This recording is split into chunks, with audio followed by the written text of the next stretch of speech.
اعوذ باللہ من الشیطان الرجیم بسم اللہ الرحمن الرحیم السلام علیکم ورحمۃ اللہ۔ ناظرین، آج کی اس ویڈیو میں آپ کو انتہائی دلچسپ واقعہ سنانے لگی ہوں جو کہ سچائی اور جھوٹ پر مبنی ہے۔ تو واقعہ کچھ اس طرح سے ہے کہ کاندھلا میں ایک مرتبہ ایک زمین کا ٹکڑا تھا۔ اس پر جھگڑا چل پڑا۔ مسلمان کہتے تھے کہ یہ ہمارا ہے اور ہندو کہتے تھے کہ یہ ہمارا ہے۔ چنانچہ یہ مقدمہ بن گیا کہ انگریز کی عدالت میں جا پہنچا۔ جب مقدمہ آگے بڑھا تو مسلمان نے اعلان کر دیا کہ یہ زمین کا ٹکڑا اگر مجھے ملا تو میں مسجد بناؤں گا۔ تو ہندوؤں نے جب سنا کہ انہوں نے یہ ضد میں کہہ دیا تو ہندوؤں نے بھی آ کر کہا کہ اگر یہ ٹکڑا ہمیں ملا تو ہم اس پر مندر بنائیں گے۔ اب بات دو انسانوں کی انفرادی تھی، لیکن اس میں رنگ اجتماعی بن گیا، حتیٰ کہ ادھر مسلمان جمع ہو گئے اور ادھر ہندو اکٹھے ہو گئے اور مقدمہ ایک خاص نوعیت کا بن گیا۔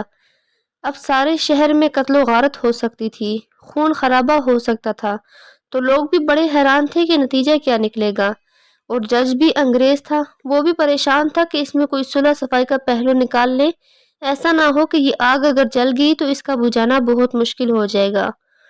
جج نے مقدمہ سننے کے بجائے ایک تجویز پیش کی کہ کیا کوئی ایسی صورت ہے کہ آپ لوگ آپس میں بات چیت کے ذریعے مسئلے کا حل نکال لیں؟ تو ہندوؤں نے کہا کہ ایک تجویز ہے۔ انہوں نے جب اپنی تجویز پیش کی کہ ہم آپ کو ایک مسلمان کا نام تنہائی میں بتائیں گے، آپ اگلی پیشی پر ان کو بلا لیجئے اور ان سے پوچھ لیجئے، اگر وہ یہ کہیں کہ یہ مسلمانوں کی زمین ہے ان کو دے دیجئے تو ہم دے دیں گے، اور اگر وہ یہ کہیں کہ یہ مسلمانوں کی زمین نہیں یہ ہندوؤں کی زمین ہے تو ہمیں دے دیجئے گا۔ جب جج نے دونوں فریقین سے پوچھا تو دونوں فریق اس پر راضی ہو گئے۔ مسلمانوں کے دل میں یہ تھی کہ چلے مسلمان ہوگا، جو بھی ہوا تو مسجد بنانے کے لیے بات کرے گا۔ چنانچہ انگریز نے فیصلہ دے دیا اور مہینوں یا چند دنوں کی تاریخ دے دی کہ بھئی اس دن آنا ہے اور اس بوڑھے کو بھی بلوا لوں گا۔ اب جب مسلمان باہر نکلے تو بڑی خوشیاں منا رہے تھے، سب کود رہے تھے، نعرے لگا رہے تھے۔ ہندوؤں نے پوچھا کہ اپنے لوگوں سے کہ تم نے یہ کیا کیا؟ انہوں نے کہا کہ ہم نے ایک مسلمان عالم کو حکم بنا لیا ہے، حاکم بنا لیا ہے، اب وہ اگلی پیشی پر جو کہے گا اسی پر فیصلہ ہوگا۔ ہندوؤں کے دل مرجھا گئے اور مسلمان خوشیوں سے پھولے نہیں سماتے تھے، لیکن انتظار میں تھے کہ اگلی پیشی میں کیا ہوتا ہے۔ چنانچہ ہندوؤں نے مفتی الہی بخش کاندھلی رحمہ اللہ تعالیٰ کا نام بتا دیا، جو شاہ عبدالعزیز رحمہ اللہ تعالیٰ کے شاگردوں میں سے تھے، اور اللہ نے ان کو سچی زندگی عطا فرمائی تھی۔ مسلمانوں نے دیکھا کہ مفتی صاحب تشریف لائے ہیں تو وہ سوچنے لگے کہ مفتی صاحب تو مسجد کی ضرور بات کریں گے۔ چنانچہ جب انگریز نے پوچھا کہ بتائیے مفتی صاحب یہ زمین کا ٹکڑا کس کی ملکیت ہے، تو ان کو تو چونکہ حقیقت کی حال کا پتہ تھا، انہوں نے جواب دیا کہ یہ زمین کا ٹکڑا تو ہندوؤں کا ہے۔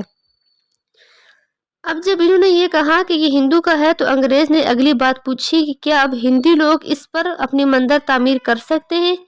مفتی صاحب نے فرمایا کہ جب ملکیت ان کی ہے تو جو وہ چاہیں کریں، چاہے گھر بنائیں یا مندر بنائیں، یہ اب ان کا اختیار ہے۔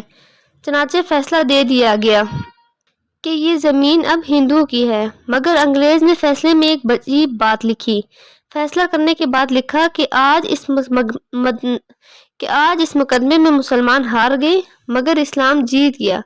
جب انگریز نے یہ بات کہی تو اس وقت ہندو نے کہا کہ آپ نے تو فیصلہ دے دیا ہے، لیکن اب ہمارا فیصلہ بھی سن لیجئے، ہماری بات بھی سن لیجئے کہ ہم اسی وقت کلمہ پڑھ کر مسلمان ہوتے ہیں اور آج یہ اعلان کرتے ہیں کہ اب ہم اپنے ہاتھوں سے یہاں مسجد بنائیں گے۔ سبحان اللہ! تو عقل کہہ رہی تھی کہ جھوٹ بول کر مسجد بنے گی، مگر حضرت مفتی صاحب نے سچ بولا اور سچ کا بول بالا۔